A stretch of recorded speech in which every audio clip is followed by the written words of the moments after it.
kind of that, um, well, yeah, we'll include an older woman, but we're not going to really pay her. Or we may, pair her with someone that looks like her grandfather. So there are those successes, but we still have a long way to go for brands to understand who we are and what age really looks like and get the perception and reality of age to match because it doesn't currently.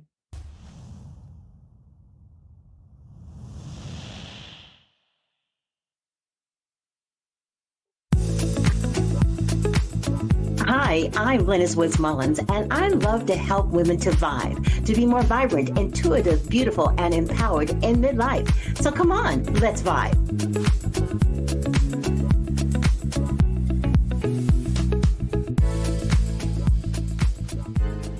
There's been so much discussion lately about this whole aging process. I'm always getting people sending me articles and reels and all kinds of things about the aging thing. It's not just like my generation all of a sudden started getting old.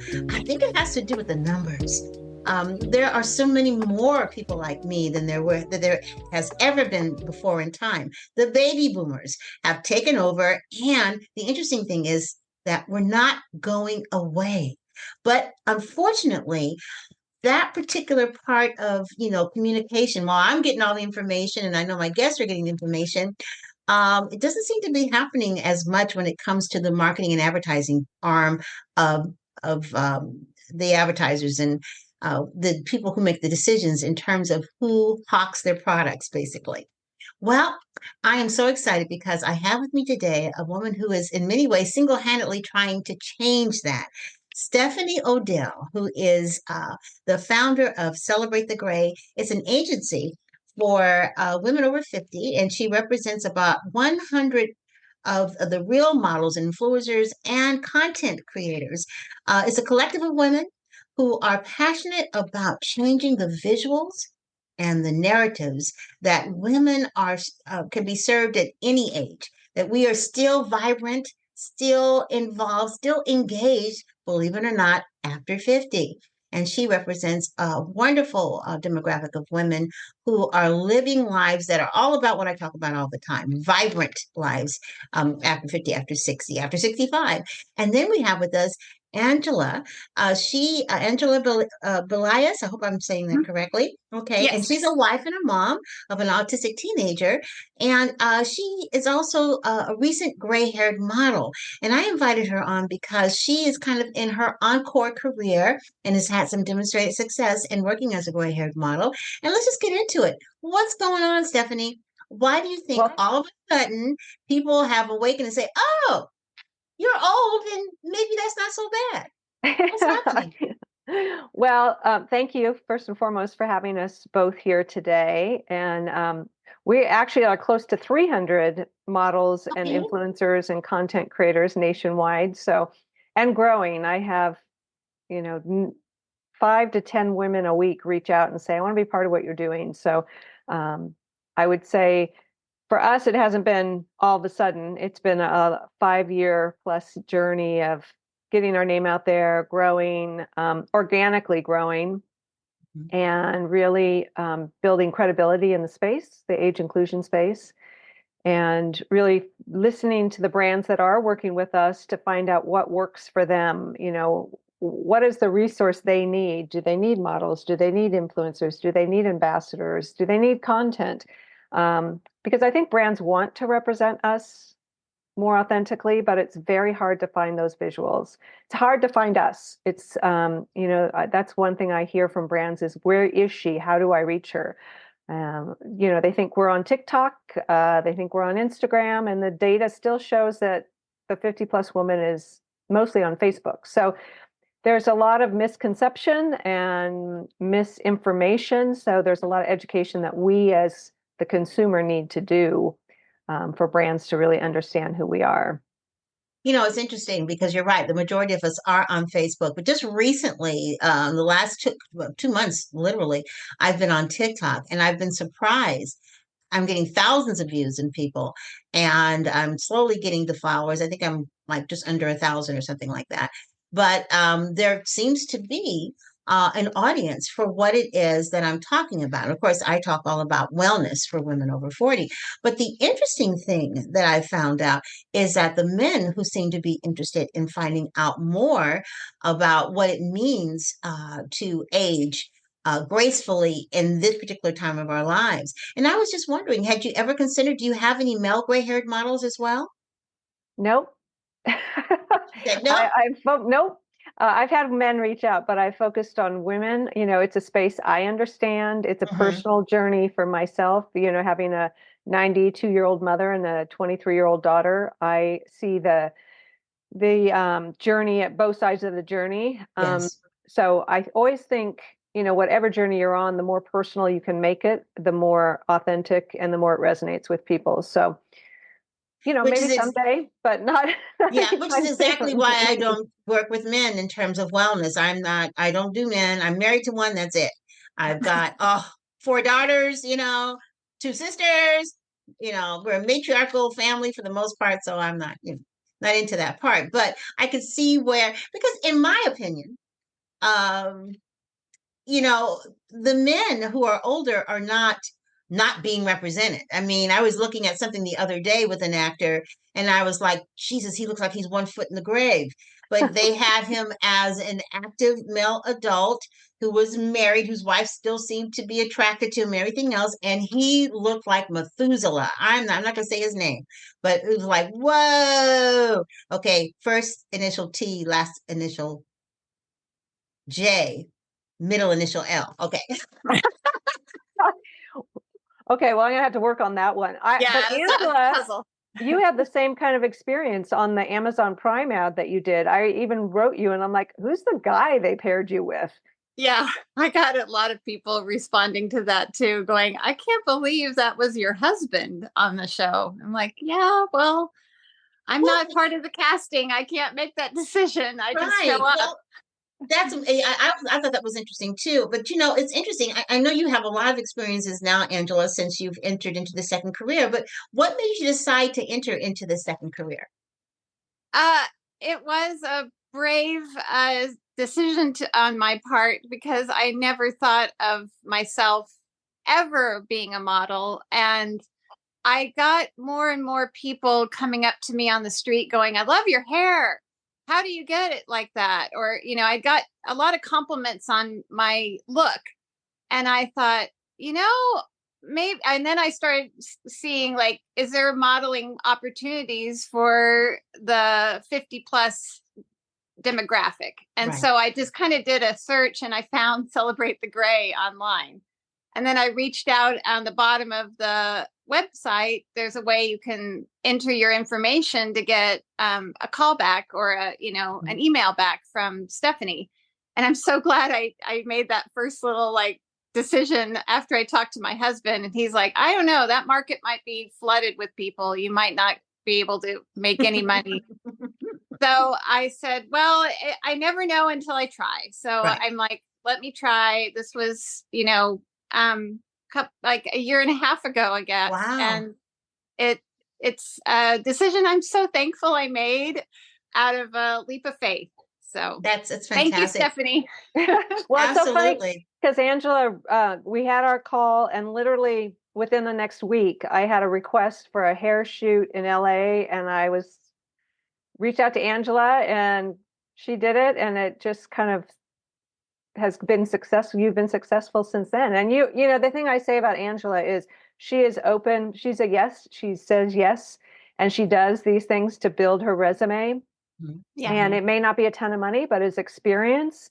And it's really good exposure for her. I mean, she's built her resume on casting networks and has much more credibility because of that. It's like anything, right? When you start a new job, you kind of do all that you can to learn. And so I really applaud Angela for learning and continuing to take jobs to get more exposure for herself. Thank Stephanie, you. in all of this that you've been doing and working with the women and building your agency, Celebrate the Gray, what have been some of the biggest challenges? Well, as you mentioned, getting brands to actually step up and spend money to represent us. I mean, I get a lot of reach out. Oh, yeah, we're not really paying anything, but almost to the effect or almost to the idea that we're doing you a favor by using somebody in your agency. And I'm like, no, you're not doing us a favor. Like, we're an important consumer that you should be valuing. One of the gals, Grace, just did a job in New York, and they reached out with an initial fee, and I was like, that's her hourly fee, so I don't think we could do this job. And they ended up paying her what she was worth and what she should be paid. But it's kind of that, well, yeah, we'll include an older woman, but we're not going to really pay her. Or we may pair her with someone that looks like her grandfather. So there are those successes, but we still have a long way to go for brands to understand who we are and what age really looks like, and get the perception and reality of age to match, because it doesn't currently. Yeah, well, let's talk a little bit about those brands. Angela, what brands have you worked for so far? Well, I've done the Amazon Prime Black Friday football commercial, which was a really big one. Pravana, as Stephanie mentioned, that was my first job. I've worked with Amanda Gorman for a milk campaign for a first ever women's marathon coming up that I think Stephanie is going to be running in. Oh, No, wow, not that one. Not that one. Okay. No. I'm sorry. Not ready yet. New York. New York. Okay. New York. And then I did a Bad Bunny video.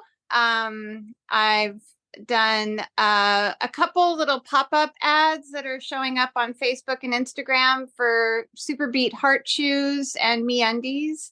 So I have another one coming up that is a Q&A kind of panel where it's from a new company that's launching and coming up in March or April. And I'm on a panel of people being asked questions about cosmetic skincare routine and what we do. So wow, that's fabulous. That's fabulous. Stephanie, why do you think you mentioned that it's because, she's willing to take anything and get, not anything, but take a lot of work and get the experience. Yeah, not anything. Get the experience. But what else goes into being successful? Once you decide you want to do something like this, what do you look for when it comes to signing someone to the agency? Well, I, believe that I'm not defining what beautiful is. I feel like if a woman comes to me and is over 50, in the beginning it was over 50 going gray or gray and had not had cosmetic plastic surgery, facial cosmetic surgery. But we've pivoted and now have the influencer and ambassador side. So it's really a women over 50 that are really passionate about positive aging. So that is the reason I speak to everybody, because I do have women that come to me and say, I want to make this a full-time career. And we're just not there. And I really believe that each woman that's part of the collective is an advocate for change. And so her voice and opinion matters. And so she has to be willing to put herself out there, talk about how old she is, what she's doing, to give other women that are sitting around living in a box society has put them in an example or a role model to say, oh, she looks like me, she sounds like me. Maybe I can do that. Like Angela's story, we've done an Instagram live together. She talked all about Casting Networks, which is a platform and I'm an agent on and use and encourage women to use it, because it does feed all kinds of opportunities.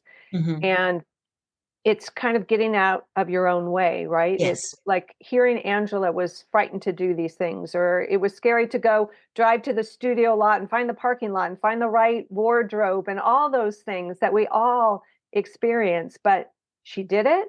And, so the next time it's easier. And it's just having those examples. So we also have the private Facebook group collective. So if women don't really fall into the modeling side or the influencer side, there's a space for everybody that's over 50 that wants to really understand how they can take control back of their aging.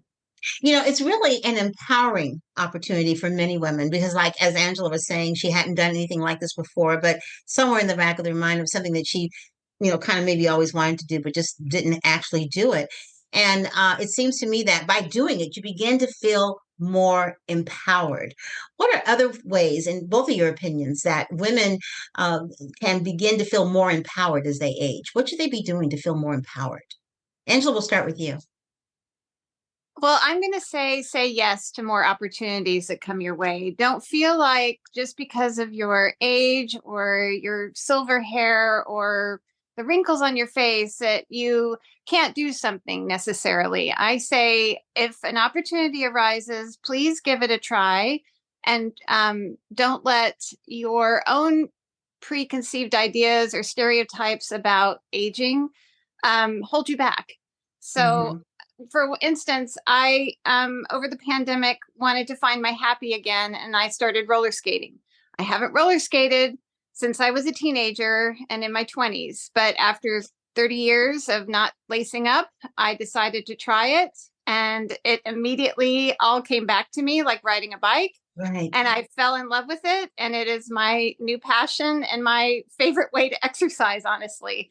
So it's one of those things that don't let, just because you're at a age bracket, say no to something that you may really love.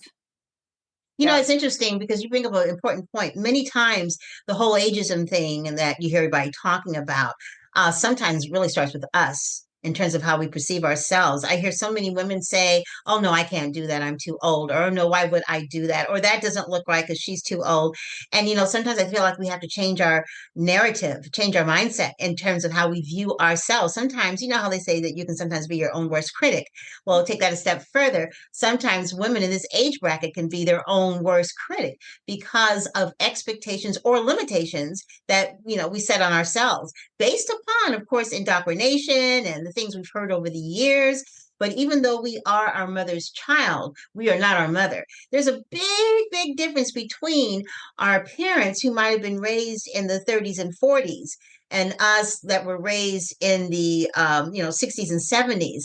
You know, the technology age began to come in, diversity began to come in, just a whole range of things that our parents just weren't experiencing. In fact, I would venture to say there is more of a differentiation between the baby boomers and their parents than there is in the Generation Xers and their parents. You know, so we didn't get a whole lot of, you know, feminism talk. You know, we got that when we were in high school from our peers and listening to things, but not necessarily from our parents. So we have to kind of change and be advocates for ourselves, you know, advocate looking at things a little differently. What about you, Stephanie? What kinds of things do you think women should be thinking about when it comes to getting more empowered as we age? Well, I, agree 100% with Angela about getting out of your own way. But I think also friends and family can have such a huge impact on our decisions that we sometimes stop ourselves because we're afraid of what our friends, how they will respond, or our family, what our mothers, our fathers, our sisters, our brothers, whatever may say to us. So, if you can't get the support that you need to take that first step or next step in your journey, find a community that does see you in the light that you see yourself. Exactly. It's especially with social media, there are, and this is why I'm so passionate about women sharing their stories, because there is somebody out there that will be an inspiration to you and give you the strength to think about what's next for you and not settle into what you've done and feel like, well, that's as good as it gets. It's like, if you really believe or feel like you want to do more, find that community that can support that more for you. Yeah, I I agree. absolutely agree. You know, it's interesting because I've been in business now for over 16 years. And when I first got started, which my age group, our age group, women, for me, my demographic is 40 and above. We were not online like that back in 2008 and 2009. We might have been looking at eBay, maybe, you know, CNN.com or, you know, something like that, but we weren't necessarily shopping online. And the idea of getting our health services online or a coach or any of that was just not there. But I knew that over time we would be. And so I started those building blocks Right. quite a long time ago. So I have really seen how things have progressed. And, you know, in some ways, one of the good things that came out of COVID, even the most resistant over 50 women who didn't want to get on the internet, doesn't want to bother with computers and everything else, began to figure out how to get on Zoom. Yeah. Okay, get on Zoom. And it's so funny because when I first started my whole thing, I'm virtual. So I would have to first, I had this long description thing, instructions on how to get on Zoom and all of the kind of stuff because it was also new.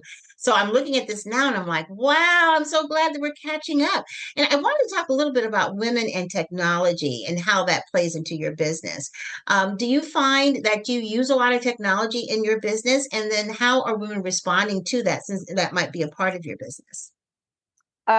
Yeah, technology, and especially Angela can talk about this, the whole casting, the way things are cast is completely different because of COVID and technology. So it's much easier. I mean, you don't have to drive. There's a lot of virtual opportunities. It's interesting. I will get women, I'm trying to think, the oldest woman is probably in her late 80s that has joined Celebrate the Gray. So yeah, there's definitely some technical issues that I may have to walk her through. But what I always find is those older women want to learn and they're Mhm. not afraid to ask questions. And I think that goes back to your question before is don't be afraid to say, I don't know how to do this. Can you help me? Right. Because I think as we age, we really want to support and lift each other up and help. And we know we've gone through something similar. So to be able to guide somebody else through and help, and this is Angela's done this quite a bit for the Celebrate the Great Collective, has shared her experiences. And that is, what's so golden about it. That, if you can share your wisdom with an older person, they may be lonely and not connected because, and I think COVID helped a lot of older people, but there are those opportunities for us to help our aunts, our mothers, our sisters, whatever it may be, to understand technology. And I think also to really talk about our knowledge of technology, because that is a reality perception deficit right Right. now too. Brands think that we're not tech savvy and we don't want to be tech savvy. But then it also comes back to, are you talking to that end user and making sure that the system works for her? I mean, I look at some of these bottles I get or products I get, and I'm like, okay, well, I can't read this. So are you even thinking about me as a 50, 60-year-old? Or, technology, all this user generated. There's a lot of That's energy goes interesting. into that, but I don't Yeah. know if it goes into it as much for the older consumer. That's a very good point because what about that medication that is like almost Fort Knox to get into, and it's not for children, and children aren't even around anymore like that. For Yeah. most of us, they're with our kids because they're our grandchildren, not necessarily living with us and getting into it. If you have arthritis or if your dexterity isn't as great as it used to be, it's like what, you got to take a sledgehammer and try to get inside of it and everything.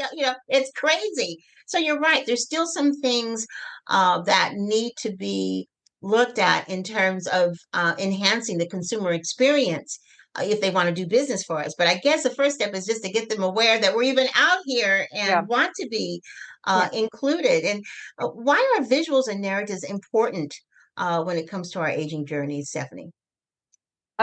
Well, it's hard to be inspired by a 20-year-old that's a size 2 when you're not a size 2 and you're, going in your 50s. I did a lot of fashion shows for Athleta in the beginning of growing the brand. And I had a woman reach out to me after. We had to do a virtual one during COVID. And I had a woman reach out to me and say, thank you so much for showing the fashion on a woman, an older woman that was a size 12. You gave me permission to go into that store. I always felt so uncomfortable to go into that store. But then that plays into, you walk in the store and then what do the mannequins look like? What do the salespeople look like? What do the visuals look like? So it's so important that your visuals and narratives as a brand are represented authentically in social media, in your brick and mortar, in your newsletters, in your emails, Yeah. and that your product works for us. I definitely know about that as an older woman and an African American woman. I can tell you, it would be like over the years, either you just go ahead and patronize these people because otherwise you'd be walking around naked because they just weren't showing images like us. There was no one looking like me Yeah. for years and years and years. But the trade-off for that is a strong sense of empowerment. I mean, if you're able to survive and thrive in an environment like that where people aren't recognizing you or not thinking that you're relevant enough or important enough to have folks that look like you. I had an experience the other day, and I'm becoming more and more of an advocate on this thing because I run with a group of women who are really advocating the aging gracefully from a woman of color point of view. And there was it was a promo, and they were advertising I think a second act type of gathering. It's called The Gathering or something like that. It was a wonderful promo, and all the women that they were showing talking about their experience and everything else, they were all women that were not of color. So I just put a comment in the YouTube. I said, okay, well, where's the diversity? And then she said, oh, thank you so much for responding. She said, further emails are coming out and they'll have the diversity. And I said, well, that's all fine and good. But that first impression is what's most important. If I'm not seeing it, I'm not going to click around and give you my email address to see if you do it later. So I think that in taking that story and applying it to the aging thing, we want to try to get those folks who are, trying to get our business. They need to lead with some of this stuff instead of waiting for us to not buy their products or talk about them bad or whatever. It should be part of the DNA of what they include. And I have to say, Stephanie, I'm beginning to see some improvement. And I think that you have really helped raise the awareness. I know it's been a lot of hard work getting their awareness raised. But, if you don't put it in front of folks, many times it's not their initial impetus to go out after it. It doesn't even have to do with their bias. It just has to do with what they're used to and what they know. Right. And if you take a look at who runs these advertising agencies, they're young. They're millennials. Yeah. Yeah. And that's the thing. I always say, look, it is not, it is out of lack of information that it is the way it is, but lack of information and also acceptance on our part that we continue to buy product that represents us inaccurately. And so then it just reinforces the messaging. Oh, this is what they want. This is, they want anti-aging products. They want anti-wrinkle products. They want to dye their hair. They want to be skinnier, because we continue to buy because we think there's not options. But if we're more careful with our dollars and we take the time to educate decision makers, and Angela can speak to this, and Linus, you're part of Celebrate the Gray and you've been on shoots. The power that interaction when you're on set, what happens for those decision makers when they actually engage with somebody that's not their mother or their aunt or their grandmother that's older. Yeah, it's interesting because when I went on my shoot, they were pleasantly surprised because they were so funny. They literally said, wow, you have so much energy. And I'm like, well, would you expect me to show up dead? And I'm not dead yet, I know I should be in the rocking chair with one baby here and the other one petting the stomach of my daughter who's expecting my next grandchild, but that's not my life. It's never been my life. So, and Angie, you were getting ready to say something too about that. Yeah, when I'm on the shoot, there's a lot of downtime between the camera time, and usually they ask us to put our phones away for NDA reasons. So it provides, one-on-one conversations, which is lovely. And the millennials and Gen Zers are kind of shocked to hear my story because they ask questions about me and my life. And they're surprised that I roller skate, that I take aerial silks class, that, I want to take a pole dancing class one day soon. So I kind of shock them that life doesn't stop at 50 and that you can keep doing new things. And they're really, I'm trying to hopefully show that you can age and don't fear it, more step into it with a sense of accepting challenges, accepting opportunities, saying yes, and really living in the moment. Because I became a mom for the first time at 37, so I'm not a grandmother.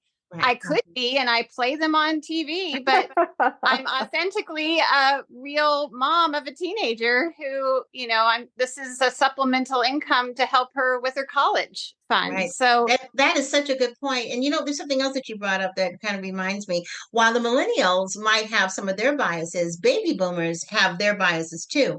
Many of them think the millennials are horrible. They don't listen. Right. They don't have any respect for lack of a better they've been description, lovely. dogma that we've set up in terms of how systems should be and everything else. And that's not true.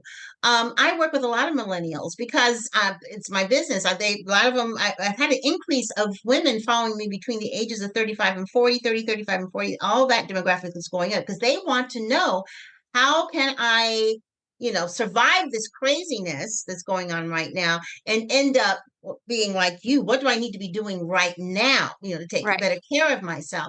And a lot of baby boomers are still in that thing. Well, they're not listening to us. Well, if you don't talk to them, you won't be able to find out if they're listening or not. Exactly. Many times they are. And many of the millennials have told me they don't have those kinds of relationships with their parents where they're talking and exchanging ideas. They're in their corner and their parents are in that corner. They might meet for birthdays, holidays, that kind of thing. But just having a regular conversation, for whatever reason, that's not happening. And so actually, someone like you, Angela, and also Stephanie too, when they get a chance to work with us and me, it's amazing how you begin to use a dated term, bridge the gap, because that generation gap is still there. So many of the things we were talking about 40 years ago, there's still issues. They're still happening. Nothing has really changed. And of course, there's nothing really new under the sun. Everything that is, once old is new again. Same reoccurring issues and things like that. I was watching, LA Law has just been re-released, ladies, on Hulu. If you ever watched it, I never got a chance to watch all of it because I was raising my kids in the 90s and we were just immersed with Sesame Street and the Disney Channel. So I never got a chance to watch anything. So now I'm catching up on all of the TV series I didn't get a chance to watch. And as I'm watching this, I'm like, oh my gosh, minus the fashions and maybe the background music, the same things that they're talking about then are still going on right now. It was amazing. It's a 30-year gap, but it's the same thing. So we really have a lot more in common with those who are younger than us than what we might think. A lot more in common. Something you said earlier, Linus, about our parents, our parents that were different than our parents. And I think that's a huge reason there's change happening, because I know my mom is, oh, it's just the way it is. That's her comment. If I'll say, well, why don't you call the doctor back? And what are the doctor? Oh, it's just the way it is. And, and our generation is, but why? We will ask the question, why is it that way? And can we change it?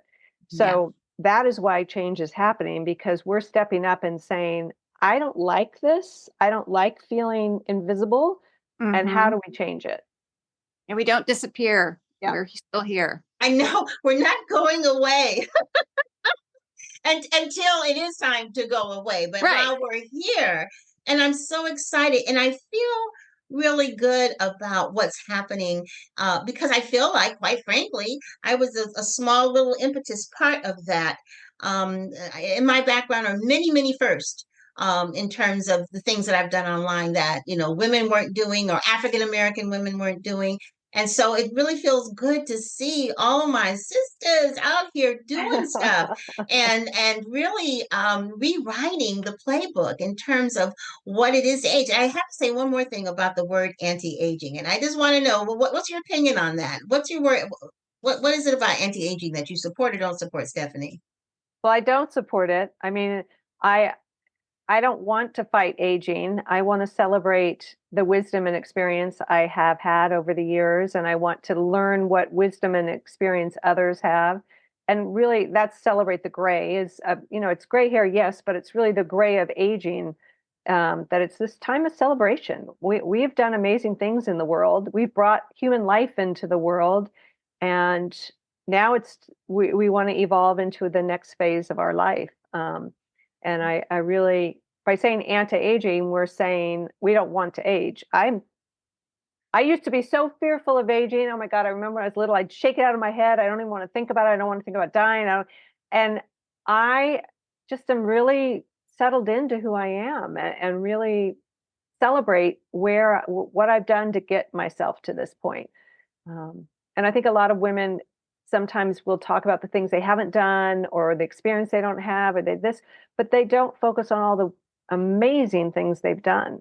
And if we could really turn our narratives around in our head to focus on that, it would give you that strength to kind of move forward. Yeah, that's true. Angela, what about you? Yeah, I'm not an anti-ager because I'm trying to authentically represent what the years look like for me. And that's why I chose to go silver and not Botox and not get fillers. I'm just letting the wrinkles come and the age spots and the sagging skin, kind of all of it. So I'm looking at it more as I'm thankful I'm here because I have so many friends who didn't get to see silver hair. They died of cancer in their 30s or 40s. And I'm so thankful for every day I have breath on this planet. And I want to celebrate that day and just be probably trying to show a positive ripple in this big ocean of life of what authentic aging can look like.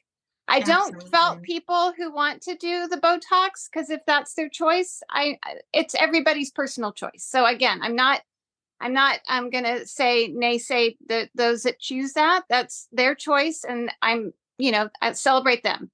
Yeah. But for me, I want to show what it looks like on my face and my body and my representation.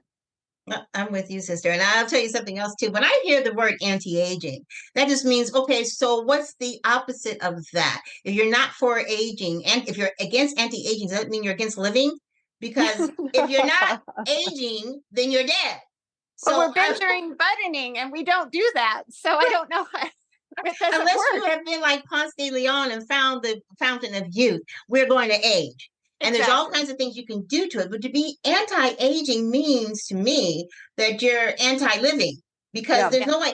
And these folks that do have a problem with aging who are younger, if you're lucky, keep living.